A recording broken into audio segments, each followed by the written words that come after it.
Les trous noirs sont caractérisés par un horizon, c'est-à-dire une surface mathématique, dépourvue de matérialité, qu'il est possible de franchir, mais au-delà de laquelle il est impossible de revenir en arrière. Les trous noirs sont très étranges, ce sont les parangons de l'espace-temps, ce sont des objets paroxystiques qui poussent la relativité dans ses retranchements, mais ils sont aujourd'hui bien compris, ils sont autour de nous, ils font partie du bestiaire de l'astrophysicien. Ils ne manquent pas de fasciner notre imagination. Par exemple, à l'intérieur d'un trou noir, l'espace se change en temps et le temps se change en espace. Par exemple, la singularité centrale, le point qui se trouve au cœur de l'astre, est en quelque sorte un achèvement du temps.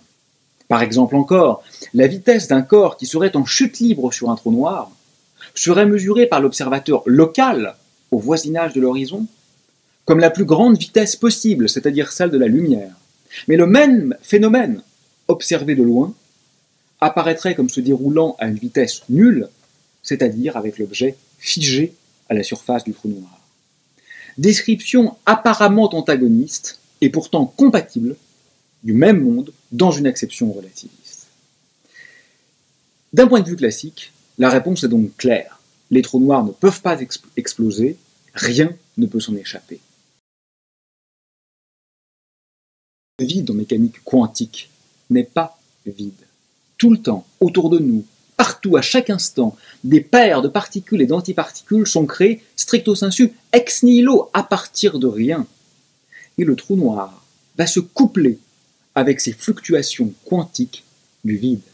De la même manière que par effet de marée, la Lune déforme les océans à la surface de la Terre, le champ gravitationnel du trou noir va induire une force sur ces paires de particules et d'antiparticules qui va avoir tendance à briser la paire. L'un des corpuscules tombe dans le trou noir, l'autre au contraire s'échappe de celui-ci et est émis vers l'infini. L'observateur qui regarde ce trou noir couplé à la mécanique quantique voit donc effectivement un bain de particules émergeant de l'astre. En ce sens, suivant l'effet Hawking, les trous noirs s'évaporent et c'est effectivement un processus explosif parce qu'il est de plus en plus rapide. Parce qu'à mesure que le trou noir perd de la masse, sa température augmente et il s'évapore de plus en plus vite. Ce phénomène n'a jamais été observé expérimentalement parce qu'il ne concerne pas les trous noirs massifs, issus par exemple des destins des étoiles massives.